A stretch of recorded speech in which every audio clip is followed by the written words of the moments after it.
Matapos na makakuha ng 3 kalansay ng tao ang mga search and retrieval team sa ilog ng Mandulog 2 sa Plano, Iligan City, Kamakalawa, ay lalo pa ngayon binilisan ng mga otoridad ang pag-aahon ng mga nakatambak na troso na kung saan pinaniniwalang nasa ilalim at nakawang pa mga nawawalang biktima ng Bagyong Sandong. Sinabi ni NDRRMC Executive Director Benito Ramos na posibleng maraming biktima pa ang nasa ilalim ng ilog na binarhan ng mga nakatambak at nakahambalang ng mga troso. Tama yung hinala ng ating mga responders na baka nandun sila sa ilalim ng mga logs at nagsama-sama na yung buhangin nito.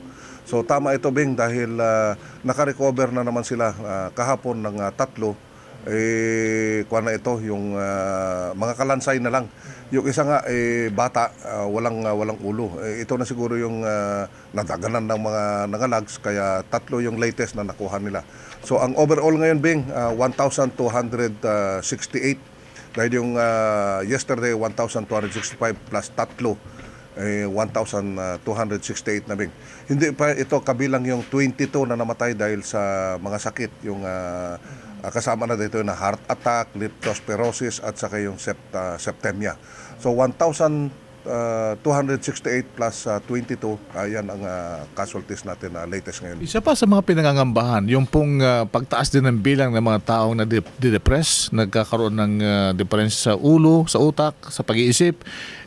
Anong ginagawa natin pamahalaan para mapigilan ito? Ito maraming pang-aaliw sa kanila, Bing, para pansamantala makalimutan nila yung kalungkutan. Tiniyak ni Ramos na nakatutok ang mga ahensya ng pamahalaan sa mga biktima na nasabing trahedya. Iyan ang RH News sa Campo Aguinaldo, RH 911, Bing Formento, naglilingkod sa pagbabalita.